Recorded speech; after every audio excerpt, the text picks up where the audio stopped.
So hello and everyone, and thanks for joining. I think I have an echo. Hi everyone, welcome to the Clinical Cardiopulmonary Physiology for the Care of the Sick Newborn course. I'm Bonnie Jasani, I'm staff neonatologist at Sick Kids, Toronto, and joining me is... I'm Sharon Moore, I'm a staff physician at Tel Aviv Dana Doek Children's Hospital in Israel. And we'll just wait a couple more minutes to let everyone filter in, and then we'll start our course for this afternoon.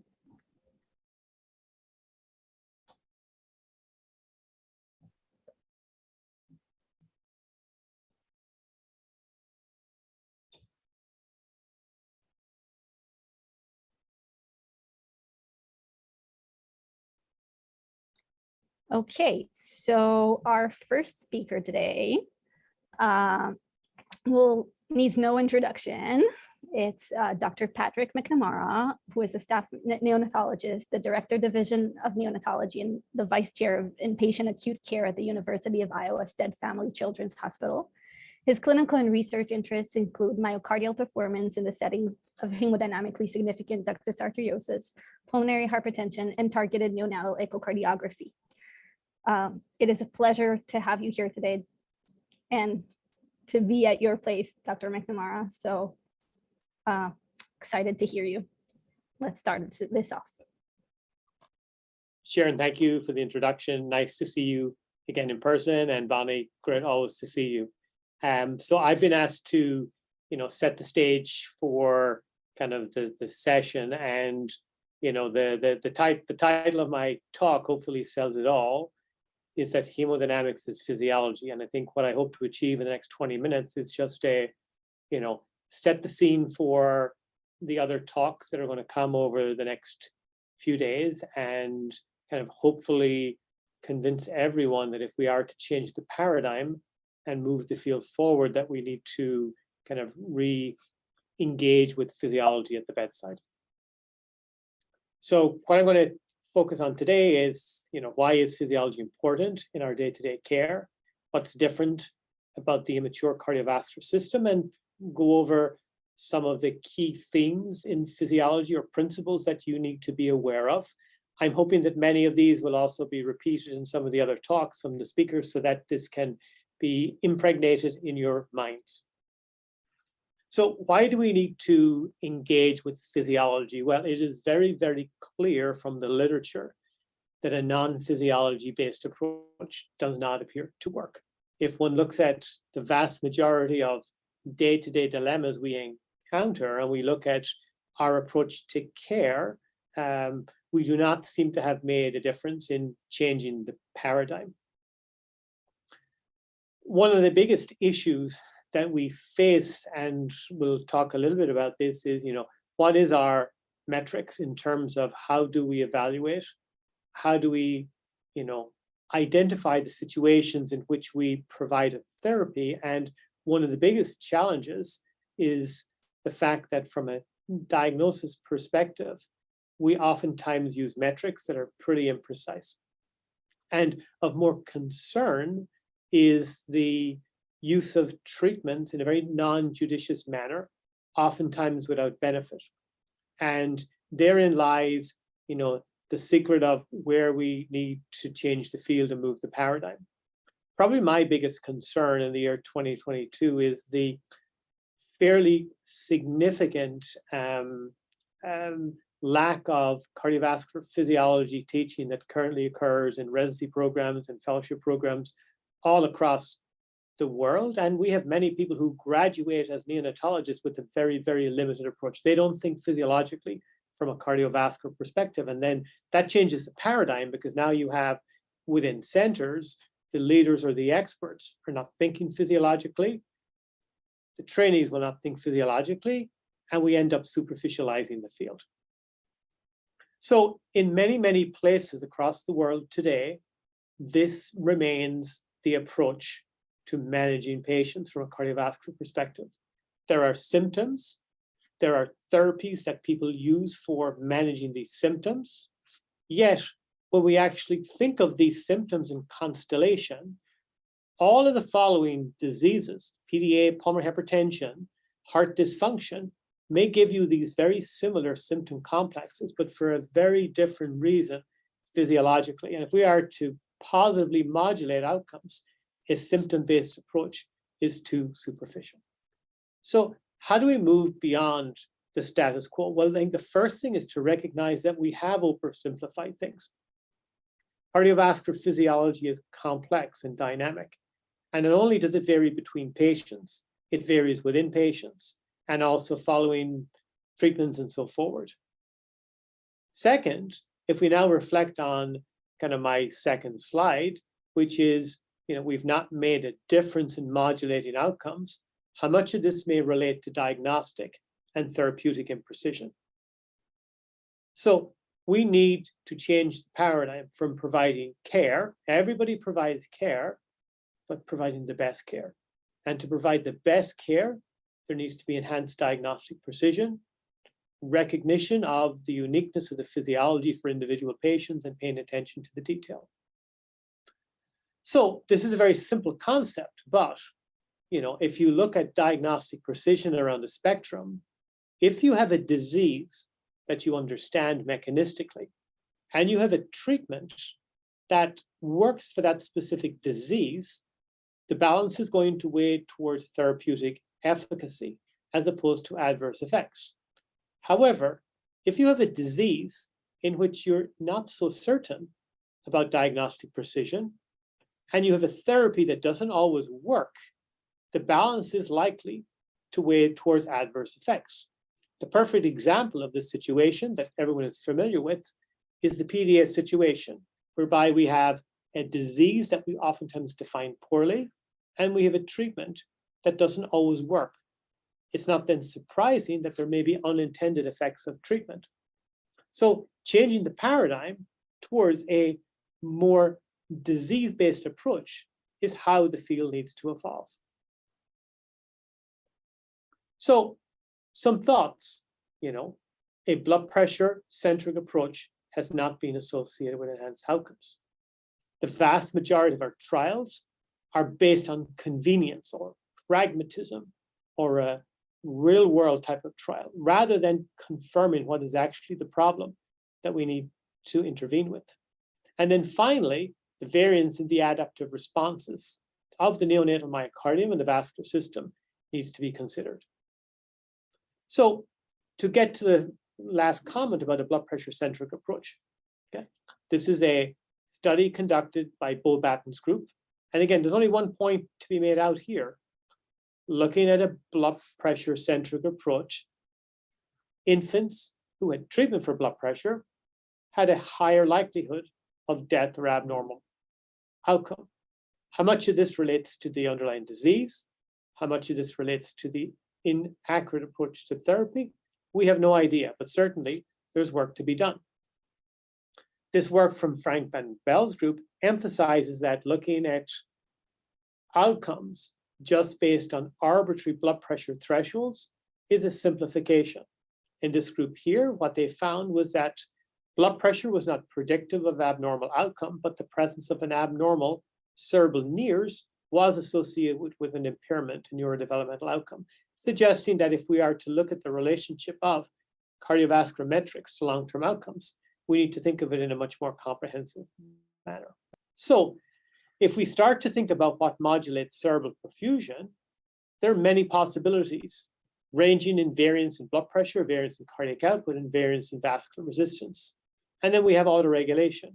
Yet, when we look at the research that's been conducted to date, almost universally, we have looked at low blood pressure and neurodevelopmental outcome, and have not factored any of these things into the equation.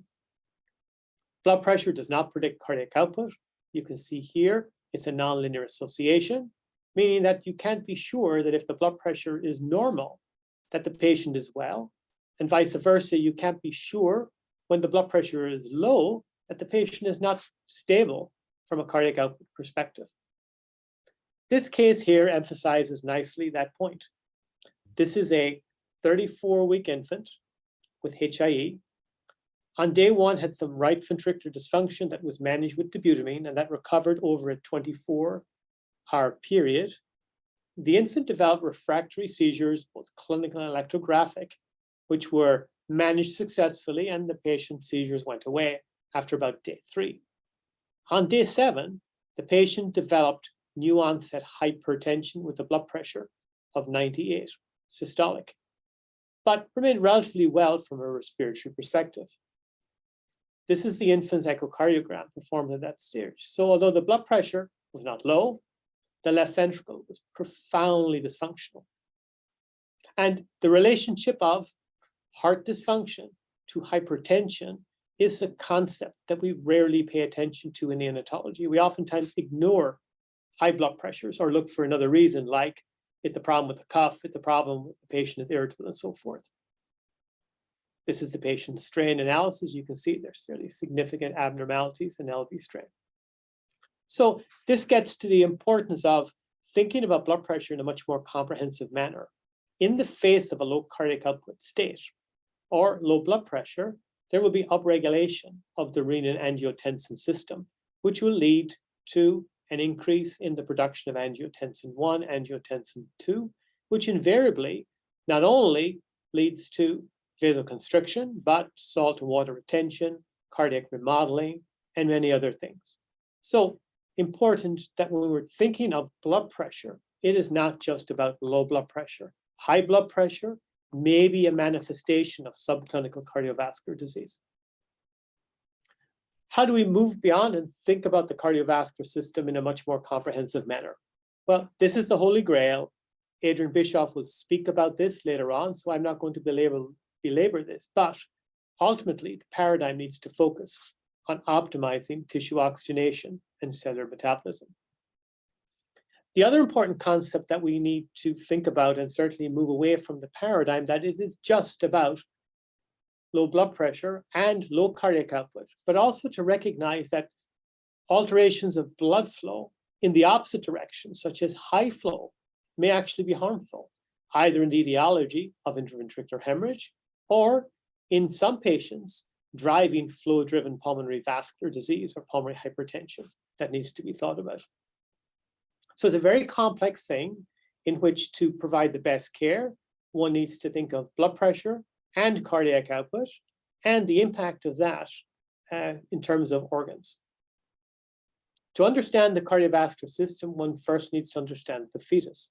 And unlike the postnatal circulation, the shunts play an important role in modulating blood flow, such that the foramen ovale will distribute blood returning from the lower part of the body to the brain, and the PDA will positively modulate blood returning from the placenta to the postductal circulation. The other important consideration is that the myocardium is restrictive and very much afterload intolerant. The natural process of myocardial development in utero is one of hyperplasia, such that the fetal cardiomyocyte should proliferate. And if we interrupt this process of hyperplasia and arrest that and turn on hypertrophy, such as we see with ischemia or postnatal use of steroids, we may end up with decreased myocardial endowment in which there are less cells, which ultimately down the road, we may pay the cost in adulthood with hearts that are smaller, underdeveloped, and more risky. In addition to hyperplasia, there are major changes in the myocyte over term. The preterm myocyte has got about 30 to 40% non-contractile tissue, and the sarcolemma are very scattered and poorly developed. You will hear more about this later. But in terms of the physiology, there are really 5 important concepts that we need to be aware of. First, the neonatal myocardium is poorly responsive to preload. So across a normal range of filling pressures, as you can see on the Frank-Starling law, with increasing atrial pressure, the neonatal and fetal graph is flat, unlike the adult graph where increasing preload leads to an improvement in contractility. At the lower end of the spectrum, when you've got low filling pressures, so the patient who is truly hypovolemic or has a blood loss or a fluid loss, such as extremely preterm babies, dropping filling pressures may lead to a drop in contractility. The other exception to the rule are the circulations in which you've got a restrictive myocardium, or circulations such as the Fontan circulation, in which you don't have a functioning ventricle, where flow to the lung is dependent on a high right-sided filling pressure. In these compliance issues here, higher filling pressures may be needed to ensure adequate cardiac output.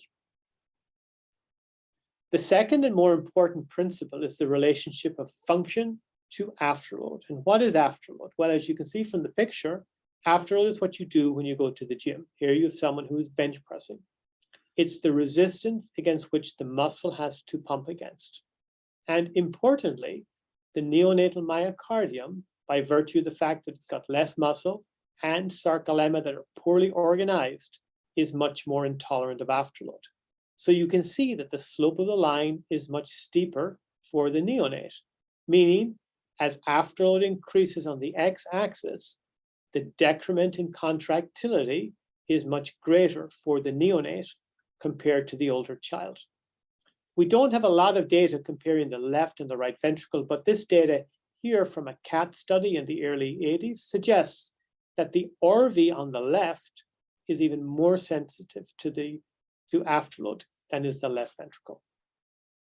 When do we need to think about afterload? Well, after birth. Both the LV and the RV are exposed to an increase in afterload when the duct is open due to the presence of elimination of the placenta, which is a low resistance capacitance organ. Acute pulmonary hypertension, chronic pulmonary hypertension, interventional closure of the PDA represents situations in which there's a major increase in afterload to either the right or the left ventricle. The third and one of the more underappreciated concepts in neonatology is the force-frequency relationship, which is the attempt of the myocardium to maintain contractility as heart rate increases. So when your heart rate increases, the time for filling during diastole is less, which will have an impact on coronary artery perfusion, which is dependent on the difference between the aortic diastolic pressure and the right atrial pressure. So if you've got more tachycardia, theoretically, coronary perfusion is compromised. In a normal functioning heart, as heart rate increases, contractility should increase to a certain extent. And if you have just isolated tachycardia, this relationship may be preserved. However, if you have a patient who has a heart that is profoundly dysfunctional, like that image we just looked at a few moments ago, as the heart rate increases, if there's not a net improvement in contractility, so if you're using a drug that you hope will increase contractility, but if there's no increase in contractility independent of the change in heart rate, you end up making the patient more and more compromised, and you end up with a flat force-frequency relationship such that the patient now just gets progressively tachycardic with further compromise to coronary perfusion. We see this almost invariably in those patients who are ECMO candidates, who are on the wrong cardiovascular drug, who become profoundly tachycardic with a failing right ventricle. This is a myocyte study showing the relationship of changes in heart rate and the cardiac cycle and its effect on contractility. And you can see across the range of heart rates tested for the newborn, the effect on force of contraction is much less than what you would see in the infant. Again, iterating the vulnerability of the myocardium. A concept we don't think about very much is compliance, okay, as borne out by Hooke's law. Compliance really is the change in pressure that occurs with changes in volume. So if you have a heart like a hypertrophic cardiomyopathy patient in which compliance, as you can see on the top graph, is decreased, for the same change in volume, you'll have a much more dramatic increase in contractility. And that's why in these patients here, volume becomes a much more important determinant of supporting positive cardiac output to overcome the increase in pressure of the ventricle as compliance is restricted. Related to this is a concept we almost never have spoken about in neonatology, which is called the Windkessel effect, which is how the vascular circulation adapts to flow. We expect our vessels to have a certain amount of elasticity, just like a wind kessel. When the fire person is trying to extinguish the fire, okay, the rate at which the water comes from the hose needs to be controlled. Similarly, with the cardiovascular system, when the heart ejects blood, it comes out with a certain velocity and a certain force. If we were to deliver blood with that same force to vessels or to organs, we would invariably cause damage. So for example, in adults who've atherosclerotic heart disease, in which you lose this elastic compliance of the arteries, blood then is delivered to the organs at increased force, which causes remodeling and potentially major consequences such as stroke or hemorrhage in terms of the brain. This is something we need to think about in neonatology, I think even more, because there is some preliminary suggestions that the compliance of the aorta may be affected by extreme prematurity. And finally, the recognition that the two sides of the ventricle work together in unison, and that needs to be considered. So how do we apply these concepts? Well, first, it's important to recognize that after birth, there are major changes in loading condition. When the placenta is eliminated, preload to the right heart is decreased, afterload to the left heart is increased, and also if the duct is open, that will cause an increase in afterload to the right heart. In addition, preload to the left heart will be improved as pulmonary venous return occurs. The changes in saturation that occur after birth are a function of three things: lung recruitment, a reduction in pulmonary vascular resistance, and an augmentation in right ventricular performance. It takes about 2 weeks for your pulmonary vascular resistance to fall. But even more importantly is the relationship between PO2 and pulmonary vascular resistance. Across a normal range of PO2, you can see that this relationship is blunted. It's only when you drop your PO2 below 50 millimeters of mercury is there a fairly significant increase in pulmonary vascular resistance, which emphasizes the point that giving lots and lots of oxygen doesn't necessarily decrease pulmonary vascular resistance. There's emerging evidence that the changes in the circulation, particularly the right ventricle after birth, may vary from patient to patient. This is some work from Amish Jain showing that the RV is still transitioning 24 hours after birth. And this may be important in certain diseases such as HIE or in extremely preterm babies in which RV dysfunction appears to be the most common form of dysfunction seen in these two particular situations. The final thing we need to move beyond is the concept that symptoms are isolated to organs. We have this habit that there are cardiovascular symptoms and there are respiratory symptoms. Yet when we think of an elevation in carbon dioxide, this may occur not just because of lung disease, but your pulmonary blood flow is ultimately a major determinant of carbon dioxide clearance. What about the relationship between pressure and flow? Whether it's Darcy's law or whether it's Ohm's law, it's important to recognize that pressure is the product of flow times resistance and atrial pressure. As vessels become dilated, flow will increase as resistance falls, and vice versa. And this is important to consider because when we give nitric oxide and we scan these babies 1 to 2 hours later, pressure does not fall, but what changes is that resistance falls and flow increases, leading to a net lack of change in pressure. This concept of the relationship between pressure and flow is also borne out in the physiology of infants with AV malformations, as you can see here. This is a baby with a vein of Galen malformation who had suprasystemic pulmonary hypertension with a very dilated right heart. You can see that the SCC is very dilated. You can see flow reversal in the aortic arch, but you can see that this infant does not have a problem of low pulmonary blood flow. He has the opposite effect, that right ventricular output is high. So the management of this physiology is not to give a vasodilator, but we need to modulate flow.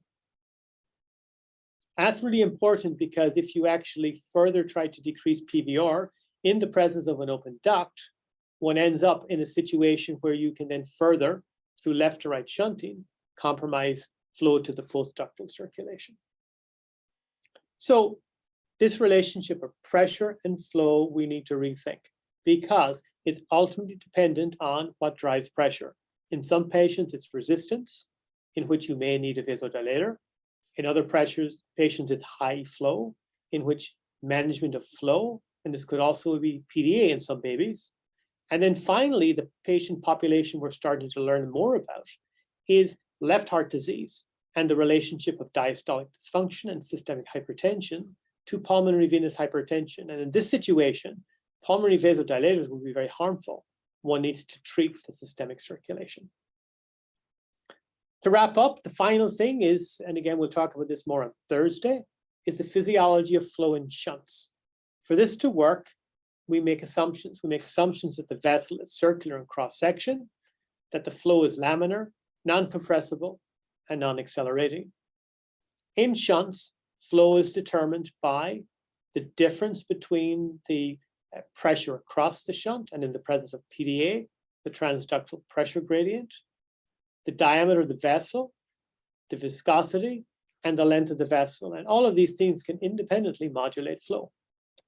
We don't have a lot of information scientifically in terms of how these various things, which we say is our conservative approach to PDA care, physiologically, increasing CO2 through vasoconstriction in the pulmonary circulation and vasodilation systemically may be favorable.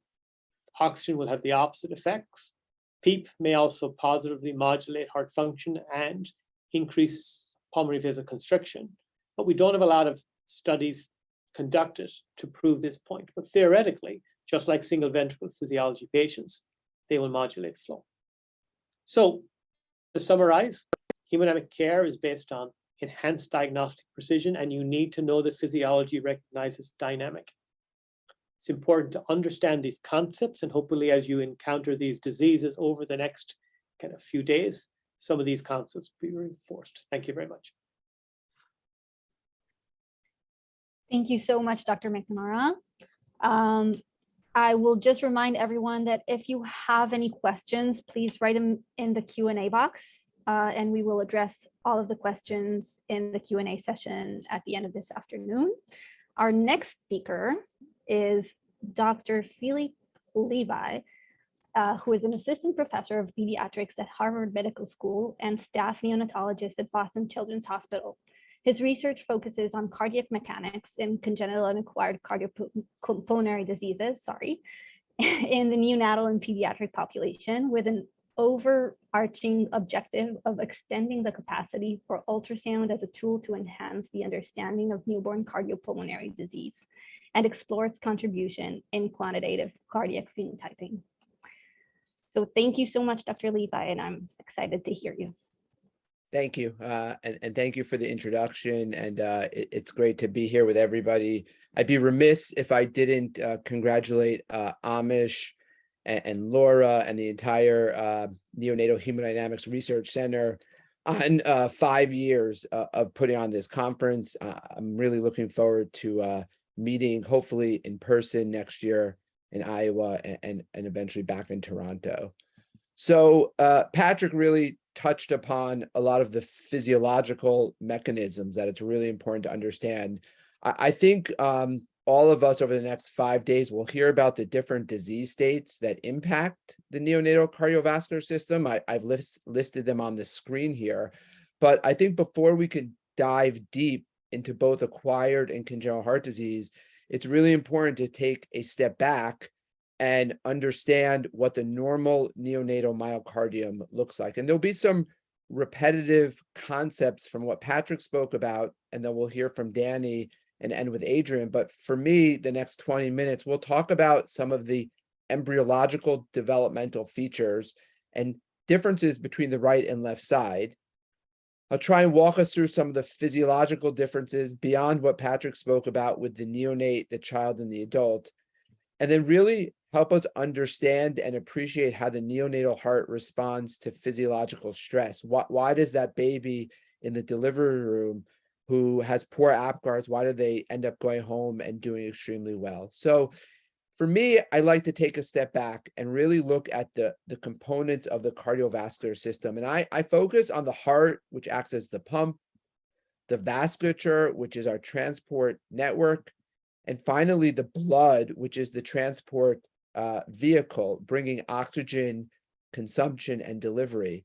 And Patrick highlighted this, but I think our approach to cardiovascular metabolism has to go beyond just looking at blood pressure.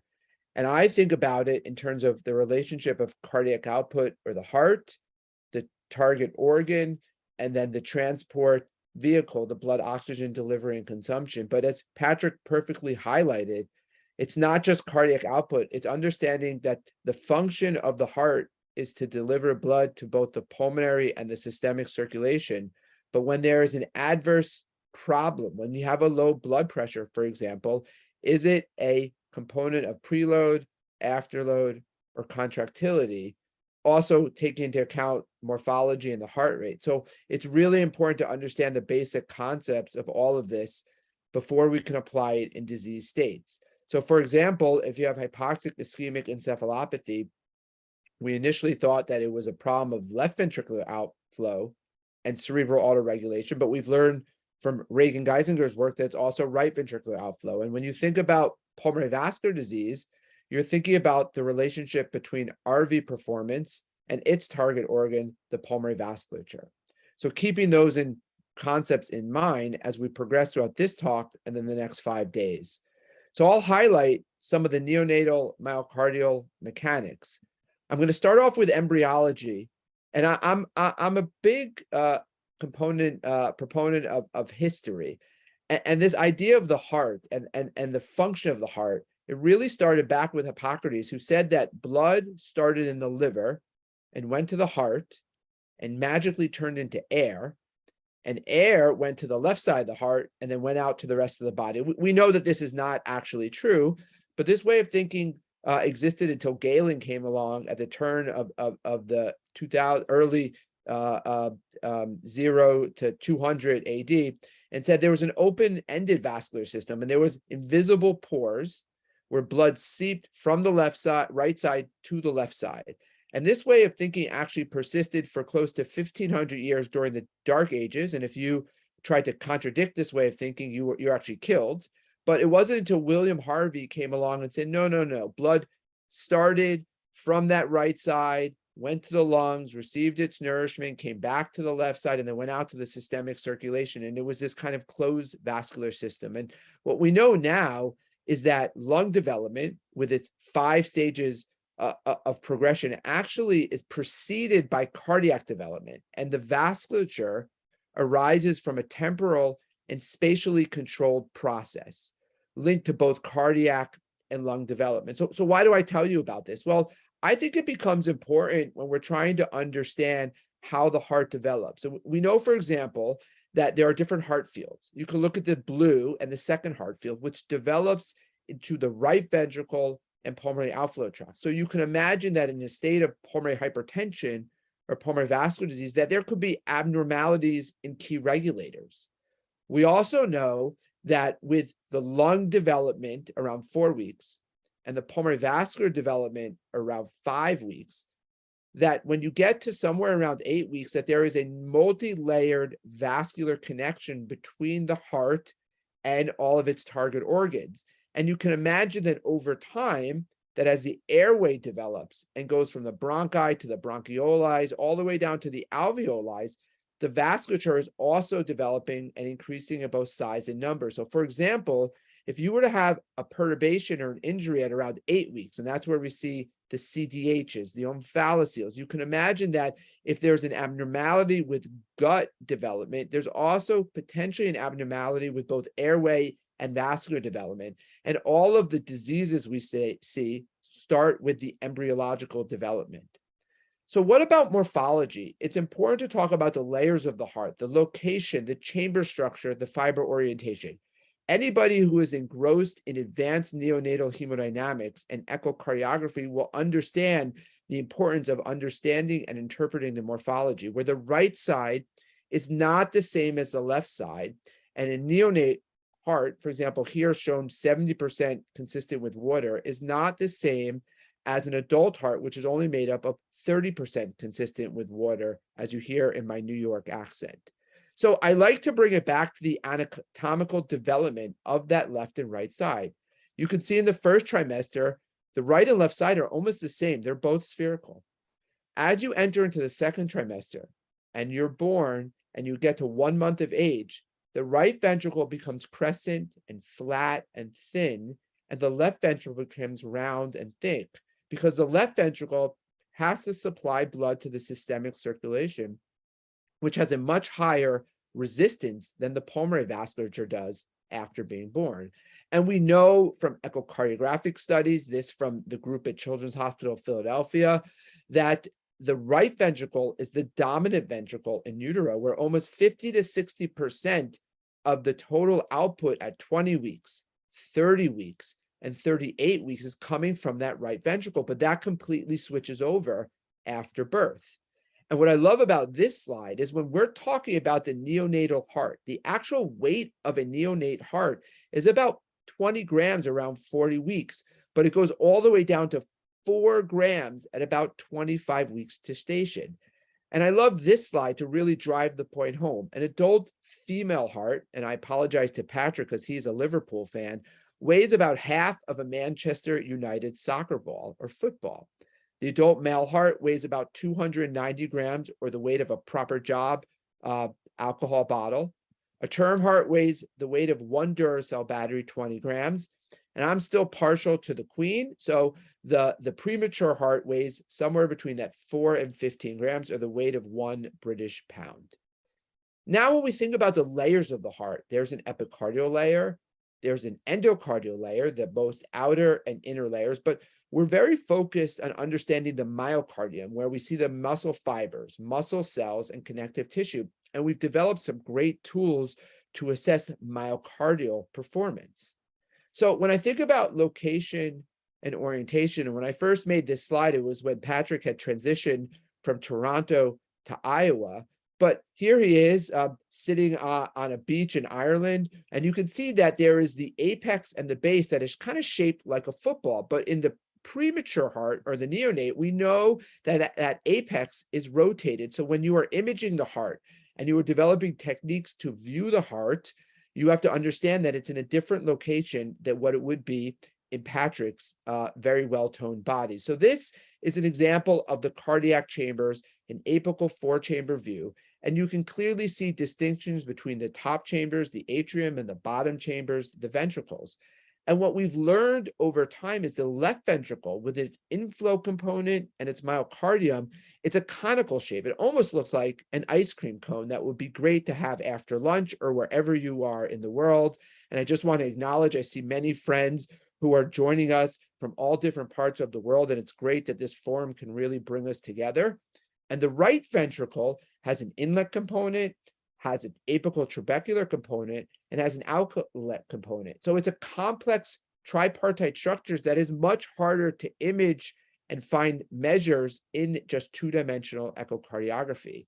And here's an example of a cross-sectional view, or short axis, where we can see that the right ventricle looks like a kidney bean, and that left ventricle is very symmetric and circular. So when we put this first part together, there are clearly anatomical features between the right ventricle, that it's an inflow, trabecula, has an infundibulum, it's crescent and triangular. It is also less thick, it's thinner, it weighs less, and it's actually shorter than that left ventricle. Now, why is this important? We've learned from work by Adam Lewandowski, who has tracked the right versus left ventricle over time in premature individuals during the normal transition out to adulthood. And there's been clear distinctions between right ventricle development, right ventricular function compared to that left ventricle.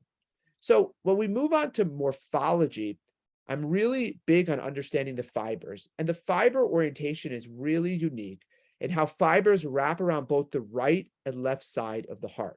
So I'm going to show a few slides and then have a take-home slide to really hone this in. So we know that the heart will twist and relax.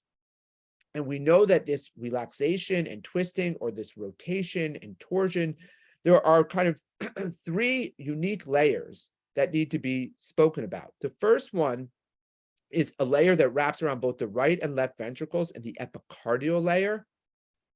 Immediately beneath that, it's kind of a layer that wraps around the back of the heart in this subendocardial layer. And really drive this home, you can see in layer 1A, it's kind of a superficial oblique layer wrapping around the right and the left ventricle. Immediately beneath that, also in layer 1, but layer 1B, there's a superficial oblique subendocardial layer wrapping around the back of the heart, but both the right and the left.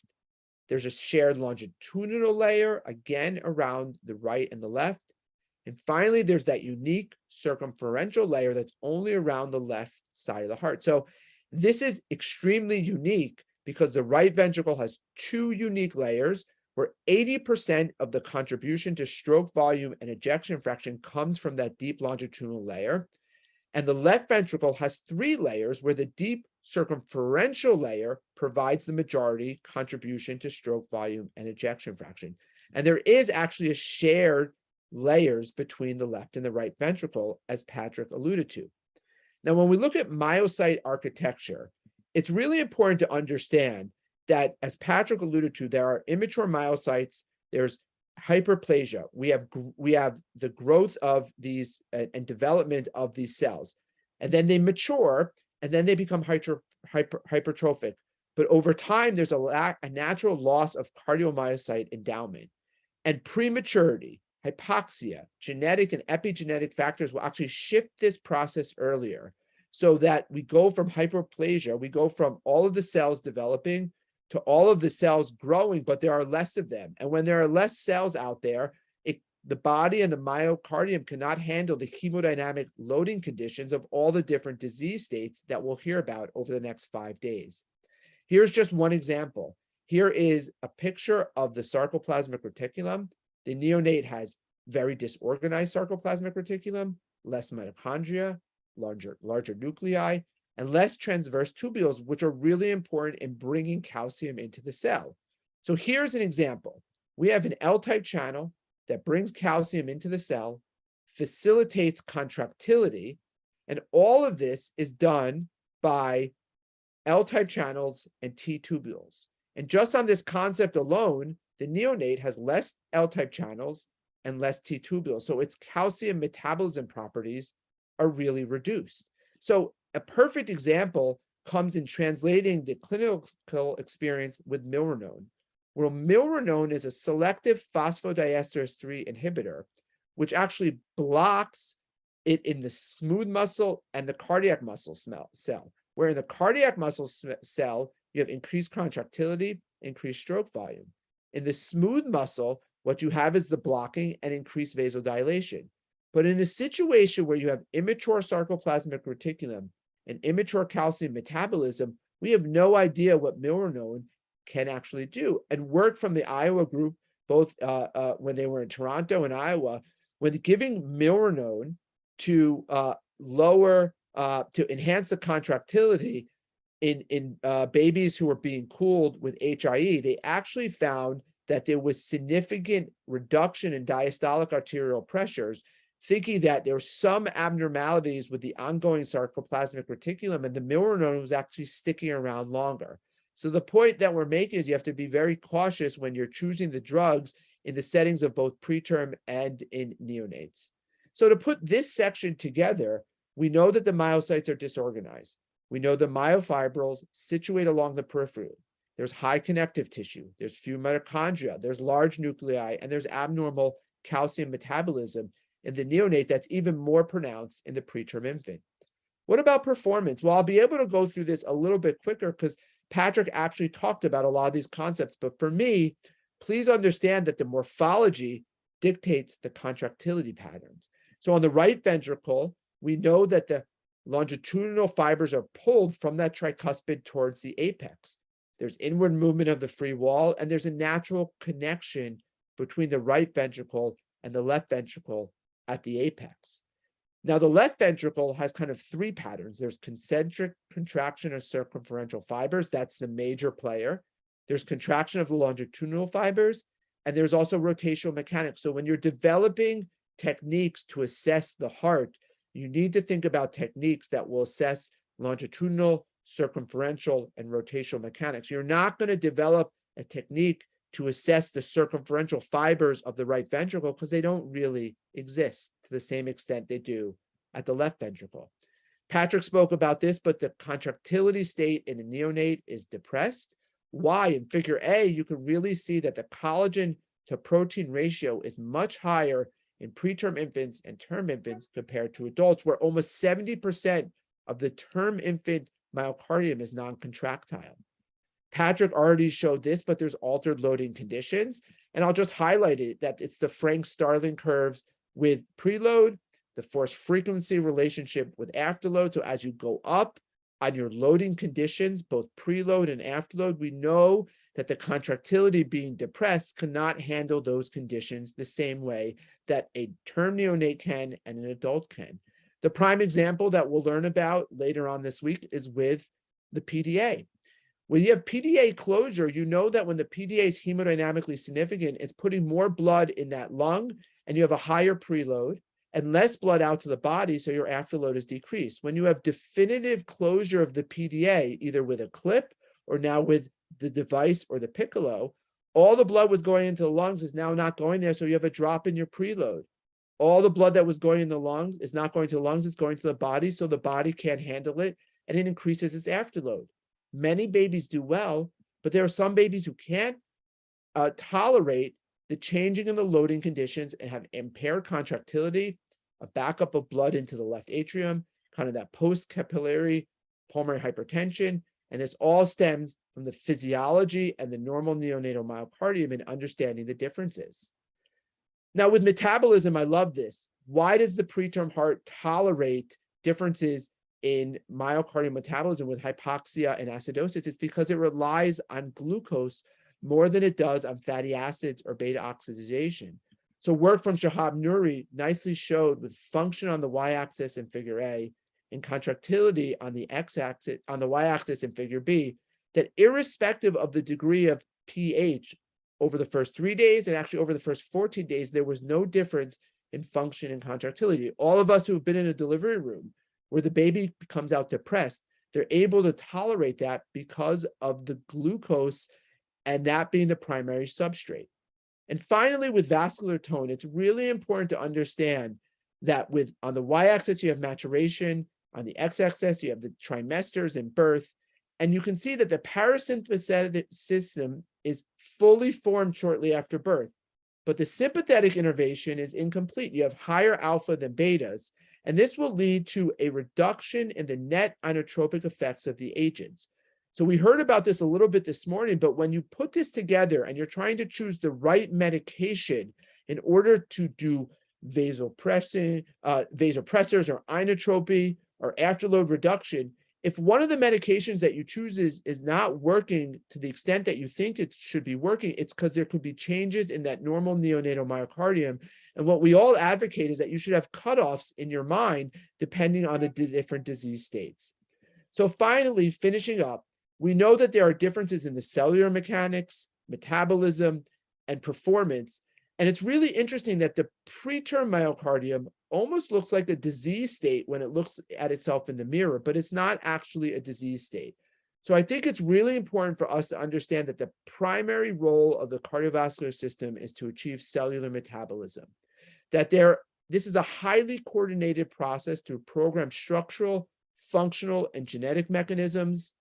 Cardiovascular performance depends on the metabolic and functional demands of each ventricle, and function is intimately related to morphology, and there are differences between the right and the left ventricle, and this is all exacerbated with prematurity.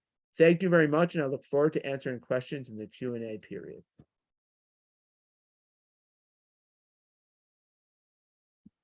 Thank you, Phil, for an illuminating talk on normal neonatal myocardium and the determinants which can affect it. It gives me immense pleasure to invite our next speaker, Dr. Danny Weiss, who is a staff neonatologist and the director of TNE at Sandy Brook Health Sciences Center. He's an associate professor of pediatrics with the University of Toronto, and his key interests lie in the epidemiology, management, and outcomes of patent ductus arteriosus, chronic pulmonary hypertension, and non-invasive cardiac monitoring in extremely preterm infants. Over to you. His topic for today is cardiopulmonary interactions in the mechanically ventilated infant. Bonnie, thank you. Shiran, thank you very much. What a treat to follow, or to attempt to follow Phil and Patrick with their really fantastic talks. And every time I hear them, I'm learning something new. It's a real pleasure to speak today about cardiopulmonary interactions in a mechanically ventilated infant. I don't have any disclosures, but I'm hoping that after the next 20 minutes, we'll be able to go through really some fundamental physiological principles that I think most of us try and integrate into our intensive care management of our babies in ICU on a daily basis. So really putting some physiology to practice. And some of those principles are here. One is that to know that the impact of positive pressure ventilation on systemic venous return and pulmonary blood flow and cardiac output really depends on right atrial pressure and really is dependent on lung volumes. Second, that positive pressure ventilation can effectively reduce LV afterload and can be used in babies who have LV dysfunction. Third, that ventilation and lung volumes help determine pulmonary vascular resistance, which in an anatomically normal heart is a major influencer of RV afterload. And finally, we'll apply these principles in some common clinical scenarios. And just like Phil, I'm also a big fan of history, and the cardiovascular effects of ventilation are certainly nothing new. Almost 300 years ago, Stephen Hales was the first to discover the first cardiopulmonary interaction was discovered at that time when he hooked up a blood column, a tube filled with blood to the carotid artery of a anesthetized horse, and he identified that there were changes in blood pressure moment to moment with spontaneous respiration. And cardiopulmonary interactions are part and parcel of what we do on a daily basis. And here's an example. This is a case of a 24-week newborn male who was now 2 hours old, who had severe hypoxemia and systemic hypertension. This baby was intubated at 2 minutes for poor respiratory effort, had a saturation of 70% and 100% oxygen, and was ventilated initially on HFO with a mean airway pressure of 10, an amplitude of 20, and a frequency of 10. Like we all would have done, surfactant was administered, and there was a positive response. The SpO2 increased initially to 97% for 5 minutes, but much to the dismay of the clinical team, that subsequently decreased to 85%. So the baby was in about 90% oxygen with a saturation of 90% preductally and 84% postductally, and unfortunately had a umbilical arterial catheter measured blood pressure of 22/9 with a mean of 12 and a heart rate of 170. The baby's arterial blood gas from the UAC had a mixed respiratory and metabolic acidosis, mostly respiratory, with a pH of 717, a PaCO2 of 78, a PaO2 of 25, bicarb of 20, and a deficit of -7. So in response to this, the ventilator support was escalated. The mean airway pressure was increased to 12, the amplitude increased to 30, the frequency decreased to 9. Now, fortunately, the X-ray result, we got the X-ray and saw that the baby's lungs were over-distended. You can see they fall well below the inferior aspect of the cardiac silhouette. And on top of that, the cardiac silhouette appeared relatively small. So in this scenario, all the clinical team really had to do was drop the mean airway pressure from 12 to 8 over the course of a short period of time, and the FiO2 decreased to 0.25. And this case was a simple lesson, so to speak, of the effect that changes in intrathoracic pressure can have on systemic venous return and right heart function. On the left of your screen is a model of the circulation showing factors that influence systemic venous drainage. And we should consider that there are 3 compartments. On the top is the intrathoracic compartment, where the right heart and specifically the right atrium are influenced by changes in intrathoracic pressure and notably pulmonary and intrapleural pressure. Below that is the abdominal compartment, and intra-abdominal pressure is certainly influenced by diaphragmatic excursion, especially during inspiration. And finally, there's the peripheral circulation, which is not affected by either intrathoracic or intra-abdominal pressure. Now, on the right of your screen, you see the diagram there really showing the influences, the major factors that influence systemic venous return. And as a variation of Ohm's law, venous return is influenced by the pressure gradient between the systemic venous circulation and the right atrium, divided by the resistance in the venous circulation. And obviously what's modifiable, or what's modified the most by our changes in ventilation, is the pressure gradient between the peripheral circulation and right atrium. And as our mean airway pressure increases, lung volumes increase as a factor of both the chest wall and pulmonary compliance. And if there's an increase in lung volume, and then certainly if lungs become over distended, then there's a commensurate increase in pleural pressure, and that pleural pressure acts upon the right atrium. That pleural pressure is transmitted to the right atrium, increasing the right atrial pressure, and thereby decreasing the gradient between the peripheral venous circulation and the right atrium. The result, of course, as you can see by the equation here, if the pressure gradient decreases, then systemic venous return decreases. And systemic venous return, of course, is RV preload. And there's a commensurate reduction in RV output and pulmonary blood flow. That's why these babies, although we don't see them too often, but certainly they occur from time to time, these babies, their hypoxic respiratory failure is related to impairment in pulmonary blood flow rather than any ongoing pulmonary nascent disease. So the key point here is that transmission of intrapulmonary pressure to the heart occurs when lung volumes increase. And this is key. It's related to lung and chest wall compliance in response to changes or especially increases in mean airway pressure. The result is an increase in right atrial pressure, which decreases the gradient between the extrathoracic great veins and the right atrium, and this reduces systemic venous return. Now, all is not lost because sometimes PEEP is important, and we know it's important and we need to use it, but we should know that not all PEEP has an immediately deleterious effect on systemic venous return. PEEP does have a way of mitigating some of the decrease in systemic venous return, as you can see in this graph, which shows venous return and cardiac output on the y-axis and right atrial pressure on the x-axis. In this graph, the PEEP 0, PEEP 10, and PEEP 20 curves are cardiac function curves at increasing PEEP. And as you can see, the cardiac function curve shifts to the right in the presence of PEEP because of an increase in higher baseline pressures. What I want to draw your attention to it is the venous return curve, VR0, which is the venous return curve with increasing right atrial pressure in the absence of PEEP. And as right atrial pressure increases, not unrelated to PEEP, but related to any other factor, one might expect a decrease in venous return from point A to point D. However, in the presence of PEEP, there is a mitigation in the reduction in venous return, such that instead of going from point A to point D, the venous return declines from going from point A to point D along the venous return curve labeled VRP or VRP. And the key point here is that with increasing PEEP and lung volumes, the cardiac function curve shifts to the right and mitigates, though doesn't entirely prevent the decline in systemic venous return. And this mitigation really occurs because of neurohormonal influence of PEEP on systemic venous pressure, or the mean circulatory pressure.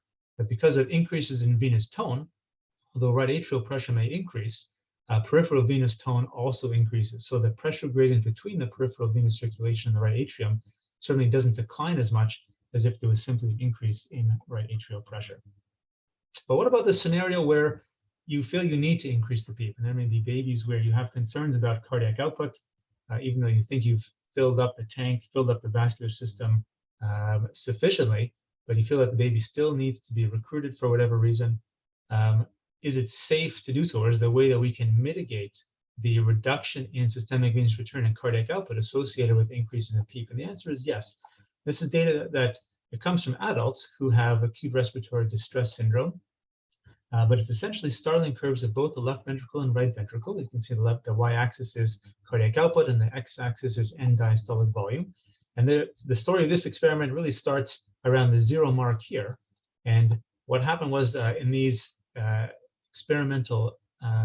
in this experiment where these are human adults, they had their RV and LVs outputs measured while the mean airway pressure was increased.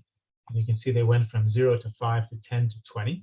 And there was really a linear decrease in both end diastolic volume and in cardiac output as the mean airway pressure increased. Now, when they reached 20, this experiment found that if they gave a bolus of crystalloid, that there was a full restoration of each patient's left and right ventricular end diastolic volume and cardiac output. And that's represented here by the moniker of 20, which was the mean airway pressure, plus volume expansion. So the story, the take-home message here is that if you do need to increase the PEEP, but there is a decrease in end diastolic volume and cardiac output, that can be mitigated simply by giving, at least in the short term, a saline bolus. Now, in our neonatal practice, certainly there's more. We need to do more than just give saline boluses. What about the mode of ventilation? And if there's a baby where we're looking to optimize the hemodynamic status, which mode of ventilation is best to optimizing cardiac output? And at the bottom of the screen are just three of probably the most common forms or modes of ventilation that we use, like conventional mechanical ventilation, a volume guarantee mode. There are many names attributed to it, but it's essentially a volume targeted, pressure limited type of conventional mechanical ventilation. Very frequently, centers are using high frequency oscillation, and standard HFO is a pressure targeted mode of ventilation. Probably over the last 5 to 10 years, there's increasing interest in use of HFO with volume guarantee. As with conventional ventilation, similarly, a volume targeted, pressure limited mode of high frequency ventilation where you're dialing in the tidal volume on high frequency. Which one is better? There is some data that has looked at the hemodynamic impact of both high frequency or conventional ventilation. This is data from preterm baboons with hyaline membrane disease, or RDS, and it demonstrates the effect of conventional mechanical ventilation in the striped boxes compared with standard or pressure targeted high frequency ventilation in the clear boxes, and the effects of these two modes of ventilation on left ventricular output in the top panel and effective systemic blood flow in the bottom panel. And what this experiment identified was that there really were no differences between the two modes of ventilation in either LV output or effective systemic blood flow. And what about for markers of cerebral perfusion? This is data from preterm piglets who are again randomized to HFO versus pressure controlled ventilation. And there were, similarly as the previous experiment, really no differences in cerebral perfusion pressure amongst the piglets who were randomized to HFO or pressure controlled ventilation. And more recently, there's been some data looking at hemodynamic differences with high frequency oscillation versus HFO VG. And similarly with the previous studies, they found no difference in either the cardiac index or in stroke volume amongst preterm piglets with an induced model of RDS who were managed with HFO versus HFO VG. In the same experiment, they did find slightly lower cerebral perfusion with the HFO VG, but while statistically significant, there was unclear whether it had any clinical importance. So the key points here in terms of mode of ventilation are that both conventional and high frequency ventilation, that's both HFO and HFO with volume guarantee, have similar hemodynamic effects if using the same mean airway pressure. And there's an asterisk attached to that point, because when you're using, typically or by convention, when you're using HFO as a rescue from conventional ventilation, the common practice is actually to go up on the mean airway pressure. And so changes in the mean airway pressure are expected and are known to affect hemodynamics in relation to lung volume and its effect on systemic venous return. But for the same mean airway pressure, both conventional and high frequency modes appear to have similar effects. And again, if you need to increase the PEEP, but there are concerns that this may diminish cardiac preload and output, this can be restored, albeit probably temporarily, with the administration of saline. Now, cardiopulmonary interactions go well beyond, of course, the effects on systemic venous return, but there are profound effects and profound interactions that occur with the right ventricle. And this is a brief case that illustrates that. This was a 41-week term male who had severe hypoxic respiratory failure after birth, which was complicated by meconium aspiration, as you can see in the accompanying X-ray. The baby did have some improvement with the initiation of mechanical ventilation and sedation, but high oxygenation requirements persisted despite adequate normal CO2s and pulmonary vasodilators. And echocardiography revealed suprasystemic pulmonary artery pressures and severe right ventricular dysfunction. So how can we harness the principles of heart-lung interactions to optimize right heart function? So we're not going to go to inotropes here, really focus on just how we can titrate mechanical ventilation to help out the right heart. So with respect to intrinsic contractility, there really is nothing we can, no knobs on the ventilator that we can turn to change intrinsic contractility. Really, the modes that we can use and things that we can influence are really the loading conditions, and that's both preload and afterload for the RV. For preload, we've already discussed how changes in lung volumes and transmission of pleural pressures to the right atrium affect right atrial pressure and systemic venous return. So the focus for a struggling right ventricle with respect to how we're going to titrate our mechanical ventilation is really to avoid lung overdistension and to avoid impairment in right heart preload. And most of what we can do is titrate our mechanical ventilation to reduce pulmonary vascular resistance, which is the dominant contributor to RV afterload in a structurally normal heart. So things that I'm sure many of us already do include things like targeting a normal or slightly increased PaCO2, so avoiding severe hypercarbia. As you can see in the top right graph, pulmonary vascular resistance on the y-axis is linearly related to change in PaCO2. So the lower the CO2, the lower the pulmonary vascular resistance. Though of course, in clinical practice, we would never aim for hypocarbia because that will also decrease cerebral perfusion. The bottom right panel illustrates the effect of increases in pH on pulmonary vascular resistance, and an increasing pH will decrease our pulmonary vascular resistance independent of CO2. And so that's really a role of, there's a potential role for bicarbonate administration in the setting where we need our pH higher and our PaCO2 is already in the normal range. What I wanted to focus a bit more on is the titration of lung volumes. And this U-shaped curve illustrates the relationship between pulmonary vascular resistance and lung volumes. And the net pulmonary vascular resistance is the sum of both the alveolar and extraalveolar vascular resistances. And the top curve is the U-shaped curve, which illustrates that pulmonary vascular resistance reaches its trough when lung volumes are at functional residual capacity. And I think, as I mentioned already, that most of us try and do this in clinical practice already. We try to find the sweet spot of pulmonary inflation. We don't want, generally speaking, we don't want babies to be have pulmonary overdistension. We also don't want them to have atelectasis. And this is generally the sweet spot we're aiming for. And this graph provides the physiological rationale about why babies with pulmonary hypertension may benefit from this particular targeting of this particular lung volume. So what about the left heart? We have talked about systemic venous return. We've talked about the right ventricle.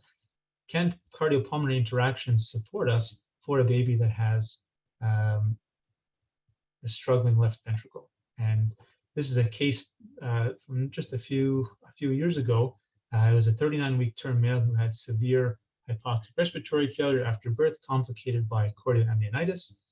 This baby appeared to have kind of classic PPHN with both pre and post ductal saturation difference, but really didn't have any improvement with ventilation, sedation, and pulmonary vasodilators like nitric oxide.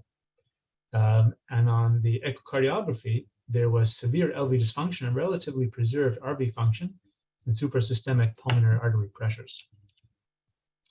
And as mentioned before by both Patrick and Phil, it's a reminder that that mechanical ventilation can influence the heart, as we've talked about before, but also that the heart influences the lung.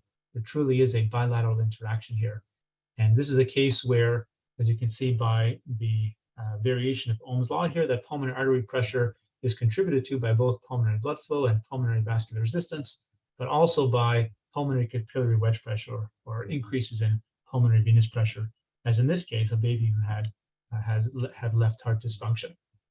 And this is prescient for thinking about cardiopulmonary interactions because mechanical ventilation can have a potentially beneficial effect on LV afterload. And for a baby where the LV has systolic dysfunction, a reduction in afterload is a way to reduce afterload, of course, and help preserve LV output.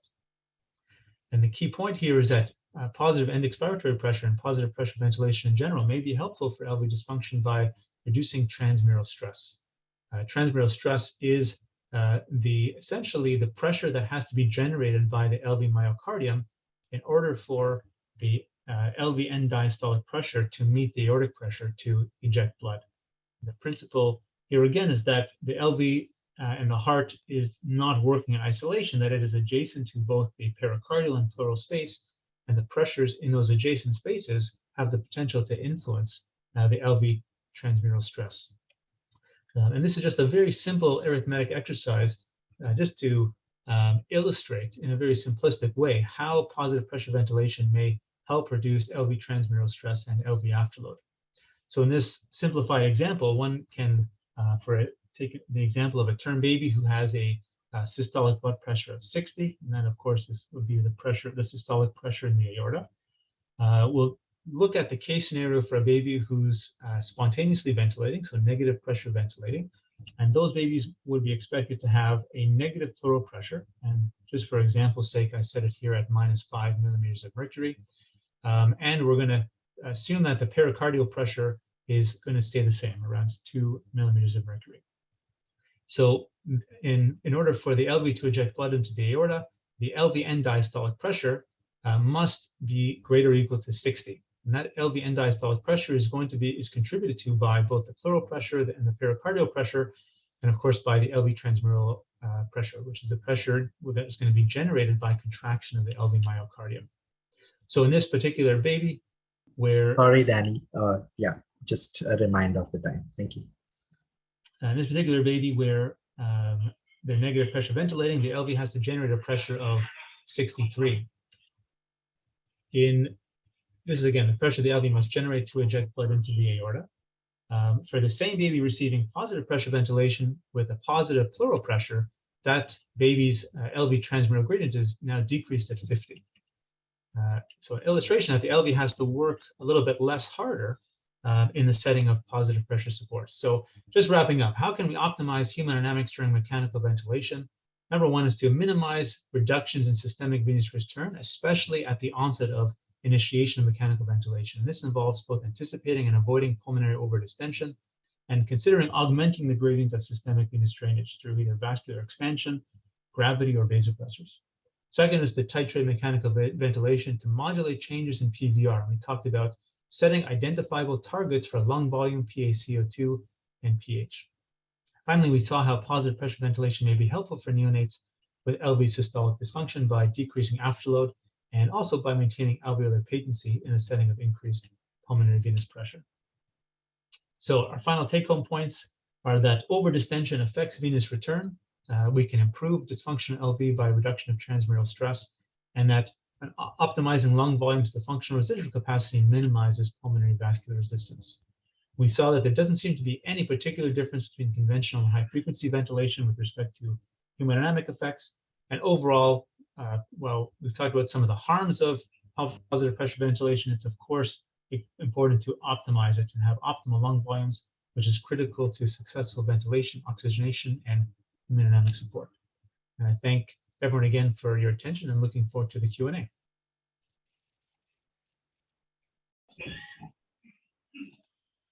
Thank you, Danny, for such a stellar talk. Our next speaker is my dear friend and colleague. I welcome Dr. Adrian Bishop, who is a clinical assistant professor and staff neonatologist affiliated to the University of Iowa. Her key interest is in the area of transcatheter closure of patent ductus arteriosus and the clinical effects of the same. And she's going to talk on assessment of tissue oxygenation. Over to you, Adrian. Thank you. Thank you, Bonnie. I'm the last one of the group. I don't think I have a lot of overlap, but if I do, hopefully it will serve as a little bit of a reminder and reinforcement of some of the concepts. So as we start to talk about oxygenation and the principles, the first concept that we need to remember is that hypoxemia is not the same as hypoxia. Hypoxemia relates to the content of oxygen in the blood. So that is what we measure with partial pressure of oxygen. And some of the causes for hypoxemia relate directly to the fraction of inspired oxygen, the presence of hypoventilation, ventilation perfusion mismatch, diffusion impairment, and the presence of shunts. Hypoxia, on the other hand, tells us about oxygen content in the tissues at the cellular level, and therefore we cannot accurately measure. If the tissues don't have enough oxygen, there is a shift from aerobic to anaerobic metabolism, which is much more inefficient in producing ATP. And hypoxia can happen either because of a deficiency in the delivery or in a deficiency in utilization of oxygen. So while hypoxemia can exist without hypoxia, it is also true that hypoxia can occur without hypoxemia. One good way to make these concepts clear is by looking at the fetus. The arteriovenous difference in the adult is about 60 millimeters of mercury, when you go from a PaO2 of nearly 100 in the arterial side to about 40 in the venous side. While in the fetus, the umbilical vein has a PO2 of 35, and the artery has a PO2 of 25, which are much more hypoxemic and with a gradient of about 10 millimeters of mercury. The oxygen extraction, though, which is the height of these boxes, is very similar between both. And however, despite the hypoxemic environment, the fetus is not hypoxic, and in fact, continues to have adequate oxygen delivery to the tissues and enough for it to grow and to thrive. To calculate oxygen delivery, we have to multiply the oxygen content per unit of blood times the volume of blood that is sent to the tissues. So if we put that into a formula, the DO2, which is oxygen delivery, equals to cardiac output times the oxygen content of the blood. In order to improve the delivery, you can increase the cardiac output, you can increase the oxygen carrying capacity by making the hemoglobin higher, or you can make the saturations higher. Although that's not always the case, and there are some situations where you might prefer to optimize oxygen delivery through hemoglobin and cardiac output, but not through saturations. This is a very interesting graph, and it's courtesy of Dr. Daboud, which shows the amount of oxygen delivery on the y-axis. On the x-axis, you can see the decreases in cardiac output, while the different colored lines represent different saturations of oxygen. The net drop in oxygen delivery is a lot more pronounced when there are changes in cardiac output rather than changes in SpO2, meaning that the slope of decline in oxygen delivery is bigger with changes in cardiac output versus changes in SATs. This is another visual representation where here in blue, you can see the oxygen delivery for the same cardiac output with changes in oxygen saturation. However, more striking than that is in green, which is when you maintain normal SATs, but with a progressive decline in cardiac output. And again, what you can see is that the rate of decline in oxygen delivery is a lot more pronounced when the cardiac output drops in comparison to when the saturations drop. If you look here on this extremity, if you see a baby with normal cardiac output and SATs of 60, that baby has an oxygen delivery that is twice as better than a baby with normal SATs of 90, but in a low cardiac output state. The Fick principle that governs oxygen consumption states that the total uptake of a substance by the peripheral tissues, that is, the oxygen going into an organ minus the oxygen that is left out of an organ, is equal to the product of the blood flow, or the cardiac output, going to the peripheral tissues, and the arteriovenous concentration difference of the substance. In order to maintain aerobic metabolism, if the delivery of oxygen decreases, the body extracts more oxygen by increasing the difference between the arterial and the venous side. In other words, oxygen consumption can be maintained by extracting more oxygen from each liter of blood that is delivered. Here you can see the formula for content of oxygen, which includes the oxygen that is bound to the hemoglobin and the oxygen that is diluted in the blood. And the oxyhemoglobin is 60 times more important than the PaO2 itself. So we can basically from now on ignore the PaO2 side of the formula and just focus on hemoglobin and saturations. If we put the two concepts together, we get another one, which is the oxygen extraction ratio, which is basically the ratio between oxygen consumption and delivery. If we simplify all of the formulas that I just used before, and assuming that the PaO2 has a very little value in the formula of oxygen content in the blood, we get that the oxygen extraction ratio is the ratio between the arteriovenous difference in oxygen divided by the arterial oxygen saturation. If we assume almost 100% of arteriosats, which is what we see, for example, in patients that have predominant circulatory compromise, we can simplify it even further as 1 minus the venous O2 saturation. And as a general rule, this should be about 25 to 30%.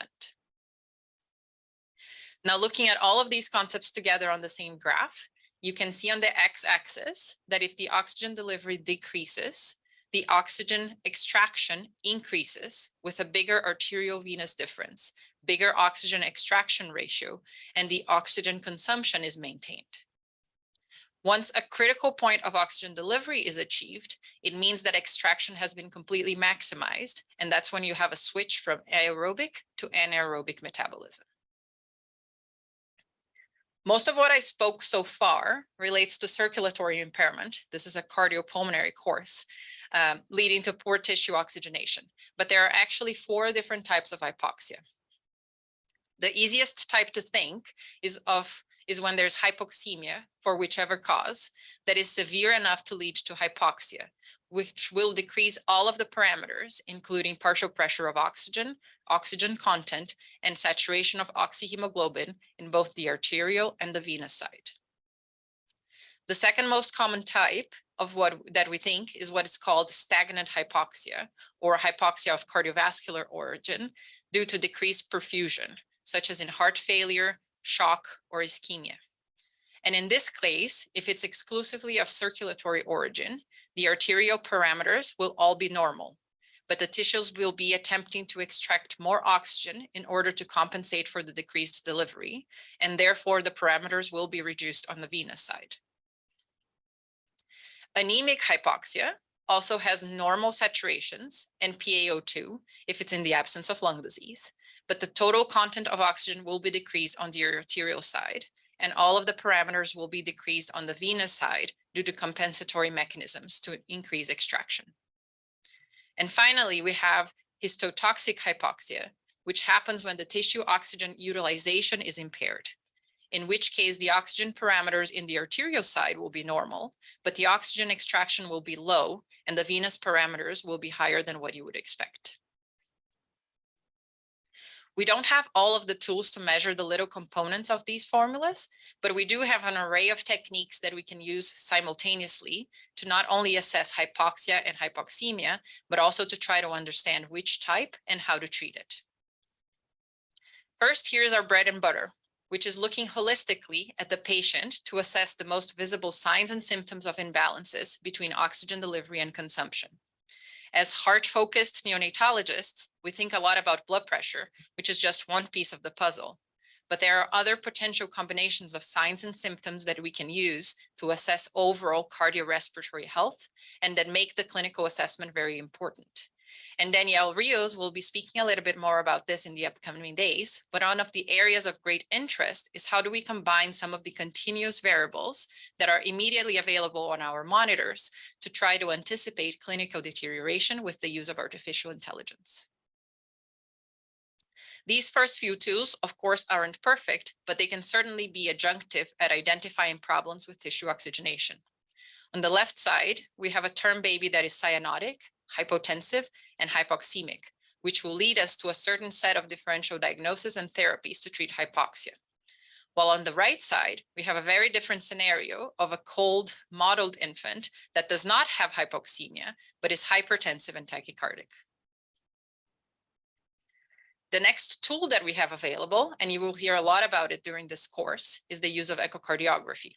And echo can help in the assessment of tissue oxygenation, specifically by assessing myocardial performance, by quantifying systemic and pulmonary blood flow, and also by looking at the presence of shunt, all of which can provide insights into the underlying physiology for poor tissue oxygenation and to guide the therapies. As we move towards the laboratory assessment, the first marker that tends to become abnormal in the presence of an imbalance between oxygen delivery and consumption is the base deficit. This is an easily accessible tool that we are all familiar with and is usually the earliest sign that appears. Like all the other markers we will talk about, it's not perfect, particularly because it is influenced by other factors. In premature babies, for example, significant urinary losses of bicarb in the first few days of life can cause a reasonable amount of acidosis, even without evidence of tissue dysoxia.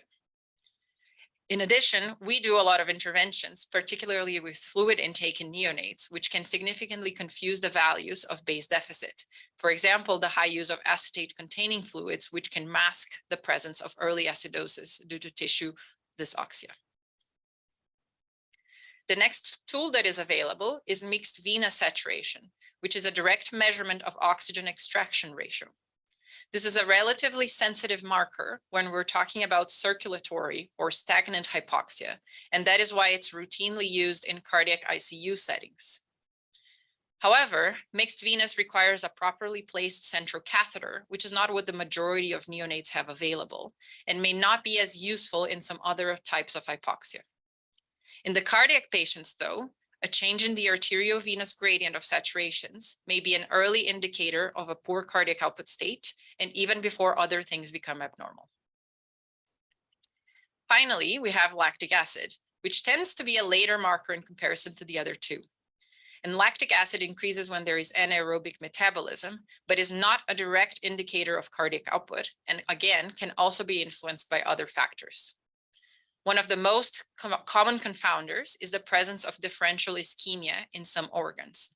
So for example, patients with IVH or necrotizing enterocolitis may have abnormal regional tissue oxygenation, even in the absence of global hypoxemia or global abnormalities in oxygen delivery and extraction.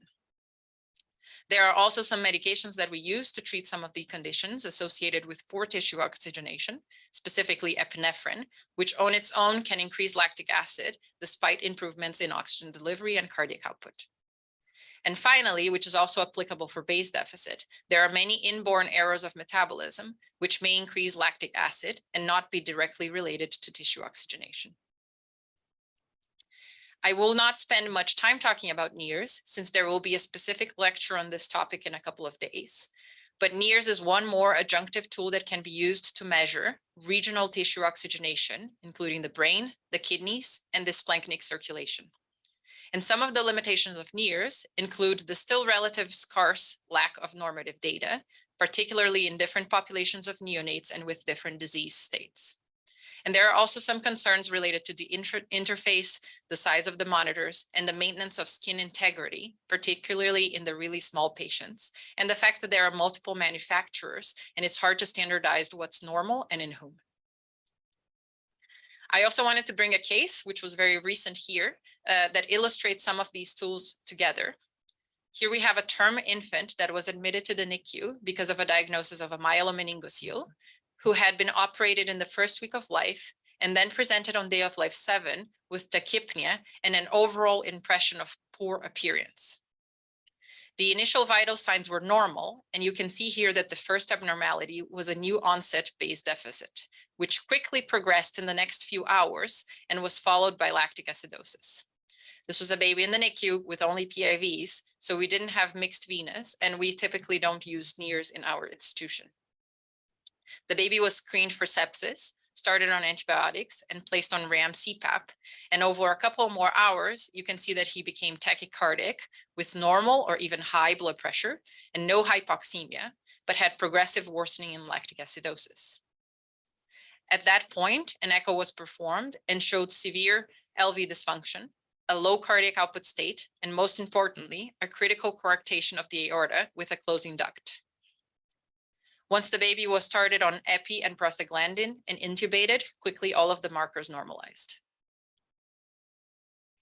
Finally, obviously this lecture scope is not to discuss etiology or therapies, but as the next couple of days go by, try to keep in mind some of the overall principles of therapy and what we're trying to achieve. When we're treating patients with cardiopulmonary conditions and concerns with tissue oxygenations, the goal of therapy is not to fix hypotension, for example. The goals are to improve oxygen delivery, which can be done by manipulating hemoglobin, hypoxemia, sometimes but not always, and cardiac output. Secondly, trying to maintain perfusion pressure and blood flow to the organs and tissues. And finally, to keep a balance between oxygen delivery and oxygen consumption, which can include things such as intubation, like Dr. Weiss so eloquently discussed during his lecture, but also in some occasions, sedation, muscle relaxation, and temperature regulation. Thank you for the opportunity